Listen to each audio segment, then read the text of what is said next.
সুকেশী অনন্য গুজে দেই পদ্ম ফুল। BTech Expert Non-Sticky Hair Care Oil. BTech Expert. Stay young.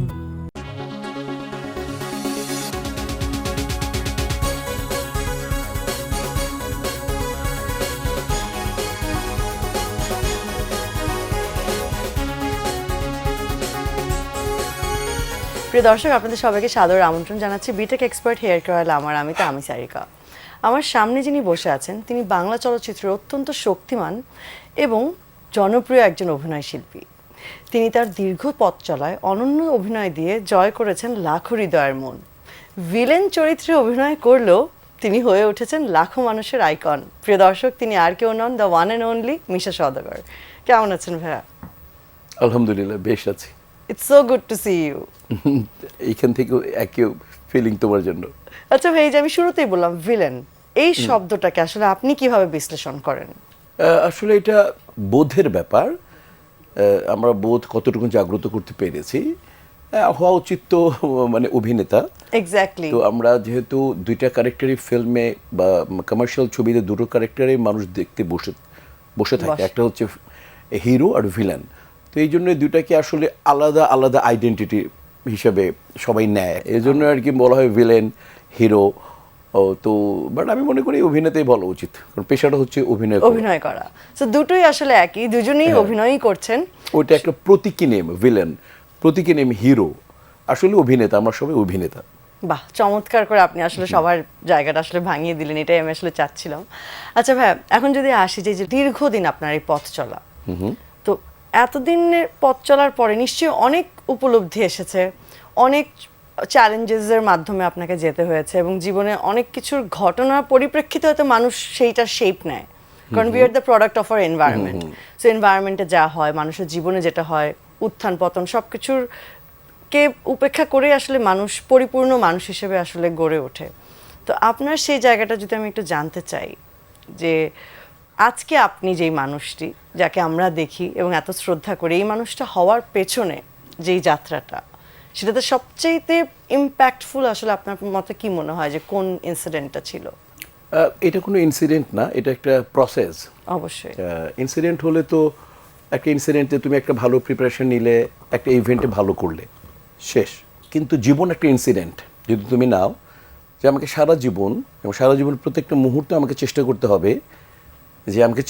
হবে যে আমি ভালো থাকবো, আমি ভালো কাজ করব, অন্যকে ভালো রাখবো, এবং আমি যখন থাকবো না যেখানটায়, সেখানে যাতে আমি আমার এই কৃত কর্মের জন্য বেঁচে থাকি, এটাকে তোমার যদি বরকরার রাখো অথবা এটাকে যদি তুমি কন্টিনিউ করতে চাও, তাহলে তোমাকে অনেক অনুশীলনের মধ্যে যেতে হবে। তুমি যে তোমার এই হিটটাকে ধরে রাখলা, তুমি ব্যস্ত হয়ে গেলে 2-4টা ছবি করে, এই ব্যস্ততা ধরে রেখে তোমার ইন্ডাস্ট্রিতে রান করাটা হচ্ছে সবচেয়ে বড় ব্যাপার।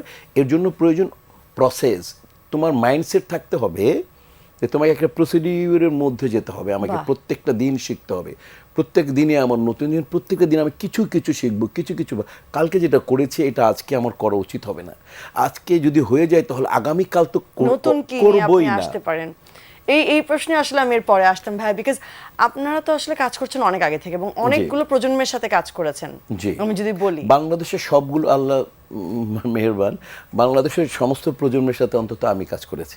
বাহ, তাই আমি যদি জানতে চাই যে কাদের আমল থেকে শুরু করে কাদের আমল পর্যন্ত? শ্রদ্ধেয় বাংলা চলচ্চিত্রের স্থপতি নায়ক রাজ রাজ্জাক, কবরী আপু, তারপরে শ্রদ্ধেয় আলমগীর সাহেব শাবানাজি, শ্রদ্ধেয় সোহেল রানা ববিতা আপু, তারপর ইলিয়াস কাঞ্চন ভাই চম্পা আপু, তারপর হচ্ছে উজ্জ্বল ভাই শাবানাজি, তারপর হচ্ছে বুলবুল আহমেদ ববিতা আপু।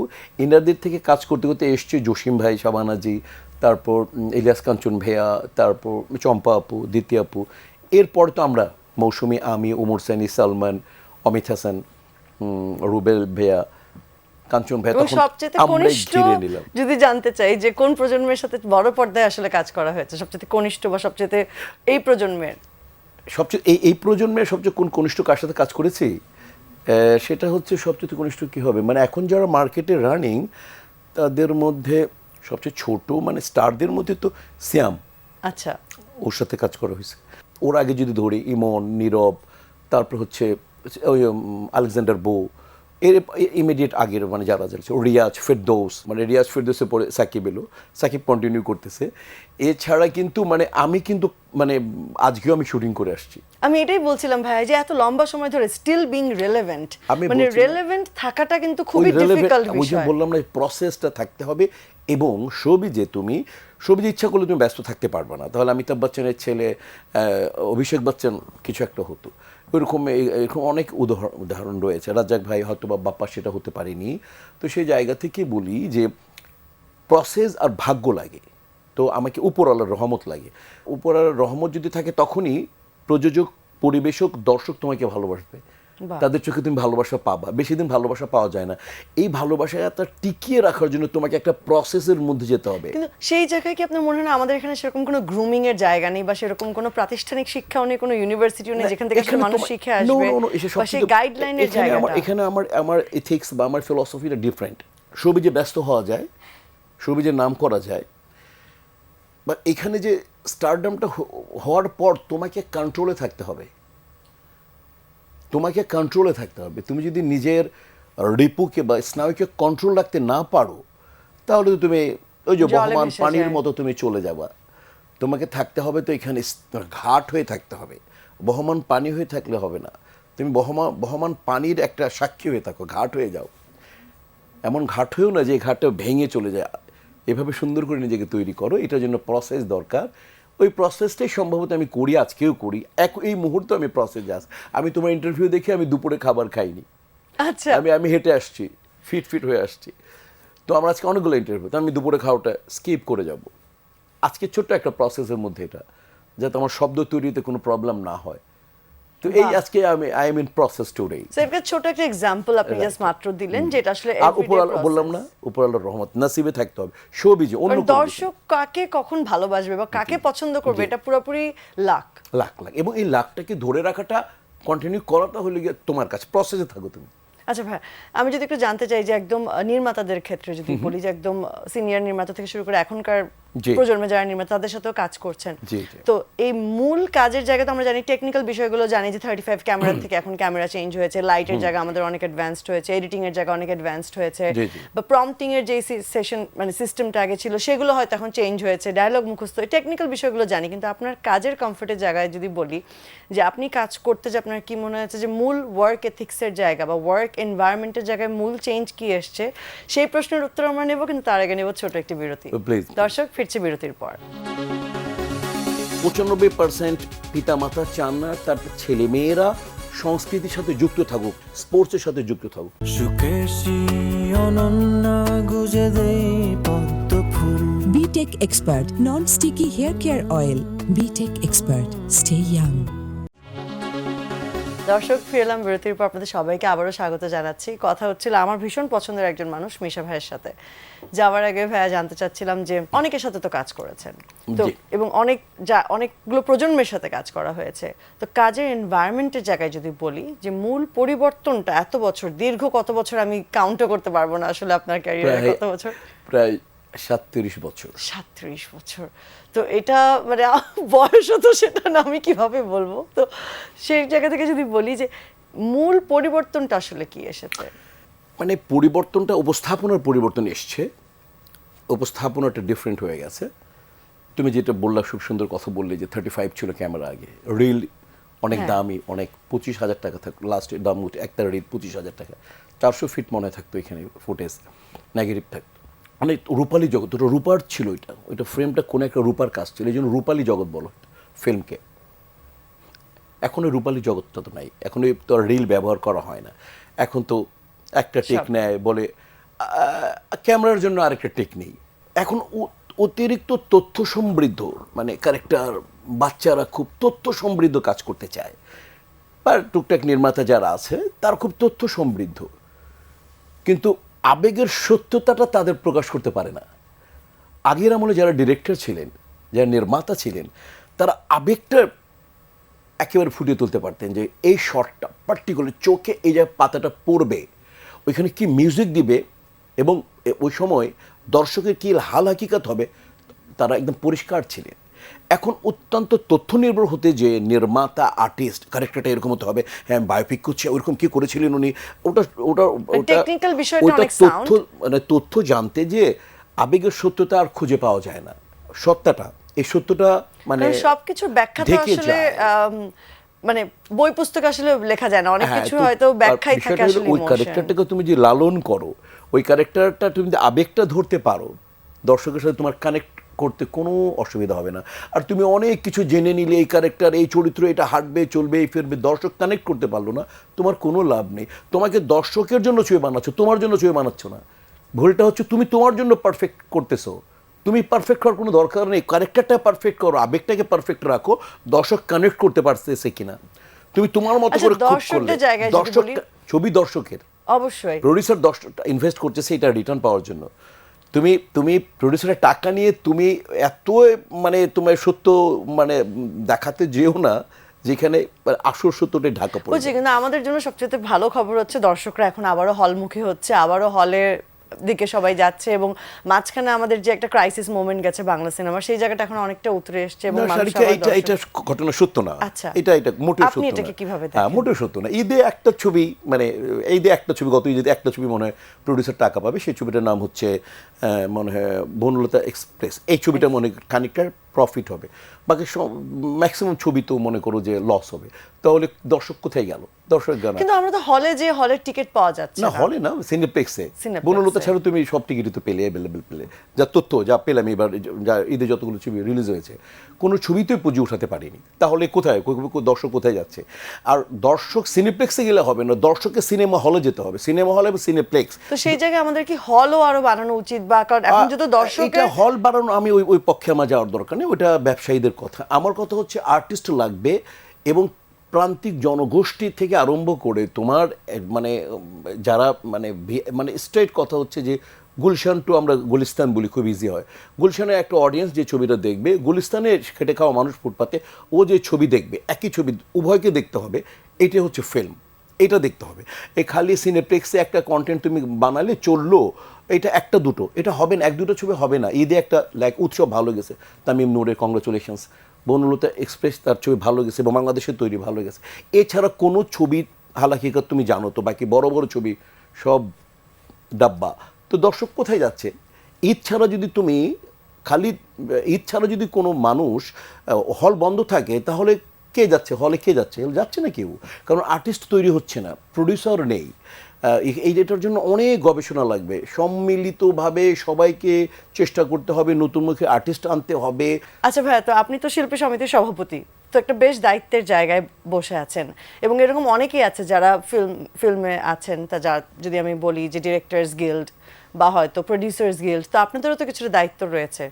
তো সেই জায়গা থেকে কি মনে হয় এটা কতটুকু সক্রিয় বা কতটুকু অ্যাক্টিভ আছে, এই সমিতিগুলো কতটুকু আসলে কাজে আসছে? না, এখানে সমিতির সাথে ওইটার কোনো মানে এটা অবশ্যই। এটা ডিরেক্টর প্রডিউসার ছিল অবশ্যই, যারা অবশ্যই। ব্যবসায়ী, শিল্পীরা তো ব্যবসায়ী না। ব্যবসায়ী আমরা না। হচ্ছে আমাদের একটা 500 মানুষের একটা অ্যাসোসিয়েশন, 600 মানুষের একটা অ্যাসোসিয়েশন।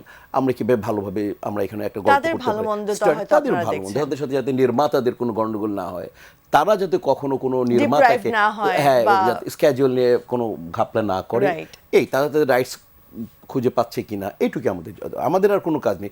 ছবি মানাবে কিন্তু স্টেক আপনারা তো হোল্ডার। ওখানে বসে তো অনেক কিছু শুনতেও পান, তো সেই জায়গা থেকে কি এটা- মনে হয় এটা- আসলে ঘাটতিটা কোথায়? না, টোটালটাই ঘাটতি, সমস্ত জায়গায় ঘাটতি, সমস্ত জায়গায় কোনো নতুন মুখের সন্ধানের নামে কোনো কিছু হচ্ছে না।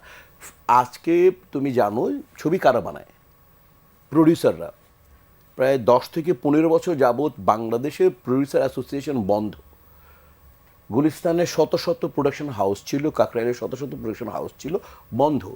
কারণটা হচ্ছে কি, মনে করো মূল বিষয়টা আমার অবজারভেশন হচ্ছে যে দেশের 95% অভিভাবকই চায় না তার ছেলেমেয়েরা সংস্কৃতির সাথে যুক্ত থাকুক।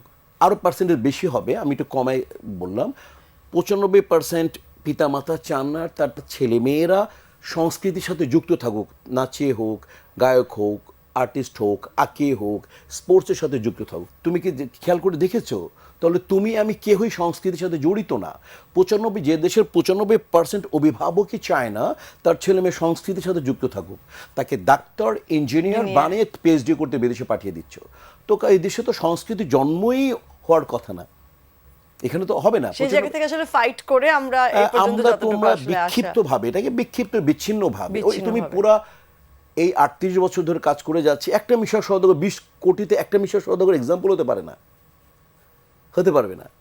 অবশ্যই বা লাইক সাকিব খান অনেকদিন ধরে সার্ভাইভ করতেছে একটা আমাদের দুঃখ বরং যে ইন্ডাস্ট্রি আমরা দেখেছি, আমি দেখেছি 1200-1400 হল দেখেছি আমি দেখেছি যে রাজ্জাক ভাইরা, আলমগীর ভাই, সবার প্রোডাকশন হাউস, শাবানাজির প্রোডাকশন হাউস, ববিতাপুর প্রোডাকশন হাউস, আমি প্রোডাকশন হাউস করেছি, ওমর সানি করেছে, মৌসুমি করেছে।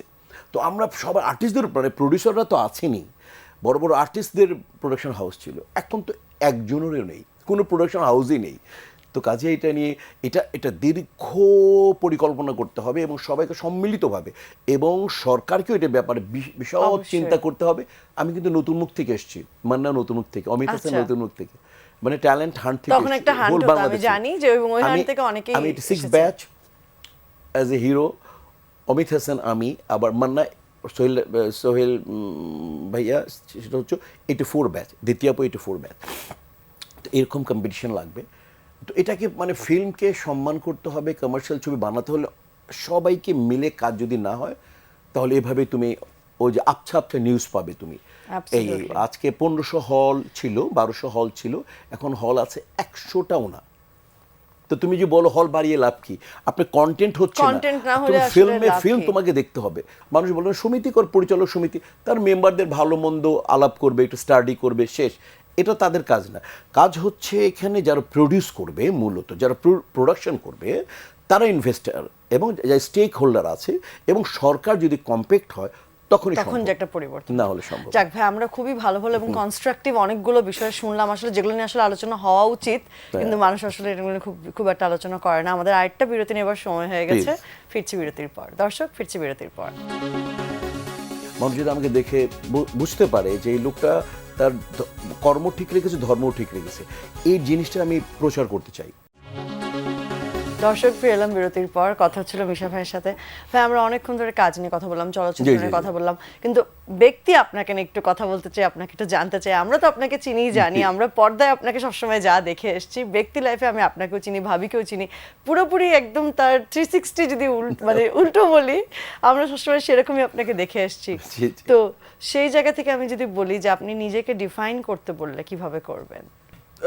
মানে আমি ইনশাল্লাহ, মানে যদি বলি নিরপেক্ষভাবে, তাহলে বলে আমি যদি আউট অফ 100-এ আমি অ্যাজ এ মানুষ হিসাবে বলি, মানুষ, আমি অভিনেতা এটা তো পরে, আমি 55 to 60 নিজেকে দিব। আমি মানে কারণ আমি কারো ক্ষতি চাই না, আমি কোনো মানুষ কষ্টে থাকুক আমার দ্বারা, এটা আমি কখনো চাই না।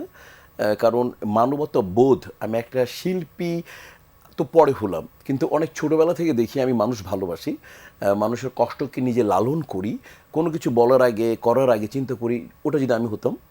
তো এই জন্য মানে আমি বলবো যে আমি এইভাবে ডিফাইন করি যে আমি মানুষ হিসাবে 55 to 60 পাওয়ার মতো, এবং মানে ফেল করবো না আর কি, উতরিয়ে যাব। এটা তো আপনি you are being very generous, মানে ইটস লাইক নিজের ব্যাপারে আপনি অনেক বেশি হাম্বল, এই হাম্বল হওয়ার কারণে হয়তো এভাবে আসলে বলছেন, বাট এটাও আসলে আর্টিস্টের আরেকটা গুণ হচ্ছে এটা, টু বি গ্রাউন্ডেড, এবং যেটা আপনি। তো এবার একটু পরিবারের জায়গায় যদি আসি, Please. পরিবার নিয়ে যদি আমাদেরকে কিছু বলেন। আমার ছেলে, আমার এক বড় ছেলে ওয়ালিদ, হাসান মোহাম্মদ ওয়ালিদ, ও মাস্টার্স করছে ফিনান্সে আমেরিকায়, A&M ইউনিভার্সিটিতে। আমার ছোট ছেলে ও মেকানিক্যাল ইঞ্জিনিয়ারিং পড়ছে, ফার্স্ট ইয়ার শেষ করে সেকেন্ড ইয়ার উঠলো। ও ছোট ছেলে, ওর নাম ওয়াইশ কার্নি হাসান, ও আমার ওয়াইফ টিচার। ছোট ছেলে কি দেশে নাকি বাইরে? না, সব দুজনই A&M দুজনই বাইরে। ইউনিভার্সিটি, হিউস্টন, আচ্ছা, টেক্সাস A&M। তো সেখানে কি আসা যাওয়া হয়? আমার আসলে আমি তো আসছি 1 সপ্তাহ আগে আসছি, ওদেরকে দেখতে যাই। ওরা ওইখানে থাকে, ওরা ম্যাক্সিমাম থাকে ওখানে, ফ্যামিলি ওইখানে থাকি, কিন্তু আমি থাকতে পারি না, মানে আমি আমার দেশ ভাল লাগে। দেশের কারণ টানে আসলে চলে আসেন। যখনই যে কাউকে দেখি, যদি 20টা মানুষ দেখি, তাহলে 40টা চোখ আমাকে আদর করে সম্মান করে, এই চোখ তো আর কোথাও পাবো না। দেশের বাইরে গেলে তো। এক মুহূর্ত ভাল লাগে না। কিন্তু দেশে থাকলে ছেলেদেরকে মিস করেন না? ডেফিনেটলি করি, কিন্তু ওইখানে যখন যাই তখন এই দেশের সমস্ত মানুষের চোখগুলোকে মিস করি। কারণ মানুষ একটা সময় ক্যারিয়ার করে, তারপরে মানুষ আসলে একটা সময় চলে আসে সম্মান বাঁচাতে চেষ্টা করে, সম্মান চায়, টাকা চায় না, পয়সা চায় না। এখন মনে হয় আমাদের সম্মান লালন করার সময়, যে কয়দিন এই বেঁচে আছে সময়টাকে সম্মান আসলে চাই। মিস করতে চান না। যে চাই না। এবং আমরাও চাই আপনি এই দেশেই থাকেন এবং অনেক বেশি কাজ জি, করেন জি। আমাদের জন্য, এবং আপনার যারা দর্শক রয়েছে, আপনার যারা ভক্ত রয়েছে, তারাও চান না যে আপনি স্ক্রিন থেকে দূরে থাকেন। না না, তো অবশ্যই। যারা আসলে এখন কাজ করছে তাদের উদ্দেশ্যে আপনার যদি কোনো অ্যাডভাইস দেওয়ার থাকে। কি বলবো? আচ্ছা, যারা আমি যদি বলি যে একটা আমল বা একটা কোনো কিছু যেটা আসলে মেনটেন করতেই হবে আর্টিস্ট হতে গেলে, বেসিক্যালি আমি কাজের কথাও বলবো না, to become an artist, Perfect. কোন সত্তাটা সবচেয়ে বেশি ইম্পর্টেন্ট আপনার কাছে মনে হয়? সে যেখানে কাজ, ফিল্ম তো কমার্শিয়াল, ফিল্ম তো এখন আমি বলবো না, ফিল্ম আর ইন্ডাস্ট্রি না আমি বলবো না, বরং মিডিয়া বা ছোট পর্দা অনেক বড় ইন্ডাস্ট্রি এখন। যে যেভাবে নিজেকে তৈরি করতে চায় তাকে মানে তাৎক্ষণিকভাবে কোনো সাফল্য আশা করা উচিত না। যদি সে এটাকে লালন করে সে আর্টিস্ট হবে, এটা একটা লালনের ব্যাপার।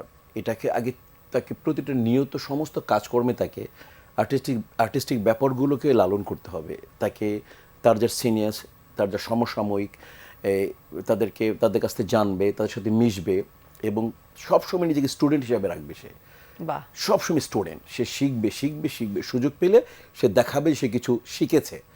যখনই পর্দায় বা ছোট পর্দায়, বড় পর্দায়, স্টেজে সুযোগ পাবে, তখন সে কতটুকু শিখেছে এটাকে পোট্রে করবে, তার এইটুকু কাজ। ওই ক্যারেক্টার যখনই সে পাবে, যদি সুযোগ হয় ওইটা দেখাবে। আর আর্টিস্ট সে এটা লালন করতে হবে সমস্ত জায়গায়। আর্টিস্ট আমি নায়ক, আমি নায়িকা, কোনো খবর নেই, আমি আমার জীবনটাকে অনিয়মিত করে ক্যারিয়ার শেষ করে দিলাম, ভুল। আচ্ছা ভাই, আপনার জীবনে তো অনেক অর্জন রয়েছে, অনেক কিছু রয়েছে, কিন্তু তাও যদি বলি যে কোনো আক্ষেপ রয়ে গেছে কিনা ব্যক্তি জীবনে? ব্যক্তি জীবনে না, মানে ক্যারিয়ার জীবনে বলবো যে ইন্ডাস্ট্রি বন্ধ হয়ে গেল, চোখের সামনে দেখলাম যে ফ্লোরে একটা এফডিসিতে কাজ হতো, মনে করো ফ্লোর খুঁজে পেতাম না।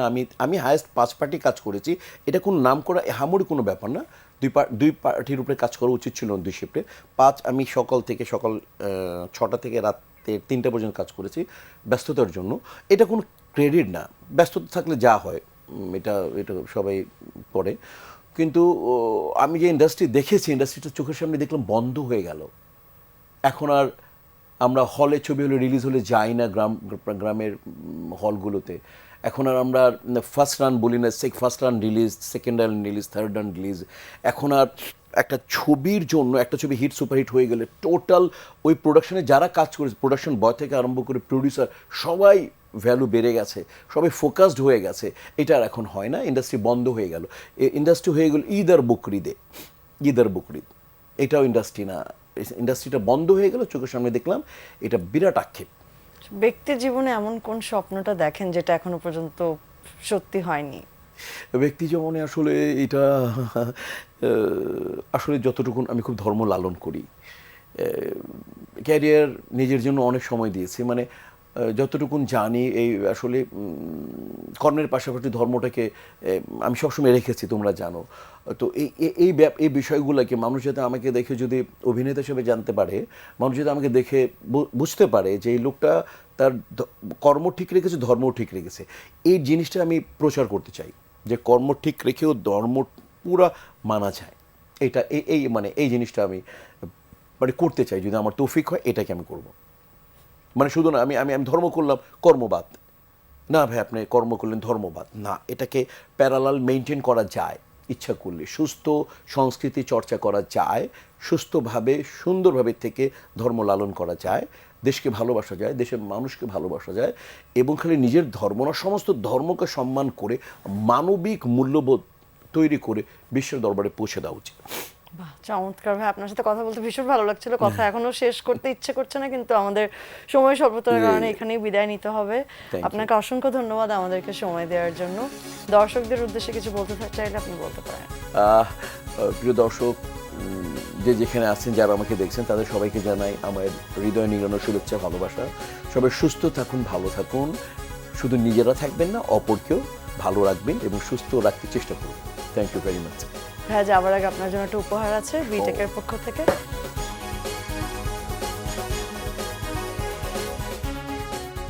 দর্শক, মিশা ভাইয়ের জন্য অনেক অনেক শুভকামনা রেখে আজকে এখানেই বিদায় নিচ্ছি। সবাই ভালো থাকবেন।